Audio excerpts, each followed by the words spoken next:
So in a current research project that I pursue with one of our talented PhD students, we are asking that question, interviewing some of the most carbon-intensive companies in Europe. And we are finding that they have got very different approaches and attitudes to the issue of sustainability and sustainability risks themselves. So currently we see three types of attitudes emerging, and what's interesting about them is that they are not related to industries particularly, so you can find each type even within the same industry. We find companies that we label defenders, for whom sustainability essentially is a hygiene factor. They do recognize there are sustainability related laws and regulations out there, be that employment standards or health and safety standards or environmental regulations, and they consider this issue as a minimum compliance subject. Then there are companies that we call opportunistic. These companies don't just see this as a minimum compliance issue, but also as a source of opportunity.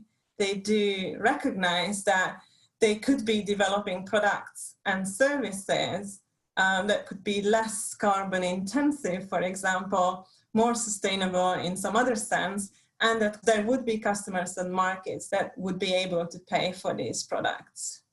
The issue is that the current consensus holds that to develop products like this, you need to invest more, and that these products would be more costly for consumers in order to recoup that higher investment upfront. Now, the defender companies recognize this, but they take a passive attitude to this, and they say, we could do lower carbon intensive products if somebody is willing to pay us for it, or if society pays us. The opportunists would be actively going after these product niches. And then finally, there are companies out there who see sustainability as an active issue for reform.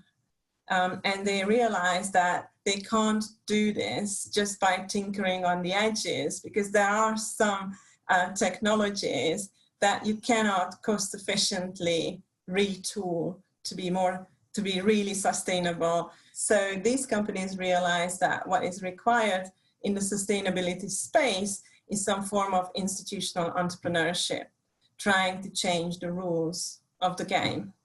And so these are the companies that are lobbying for higher carbon taxes because they want to be able to show that the high carbon intensive products are really the expensive ones, and the low carbon intensive products are the cheaper ones.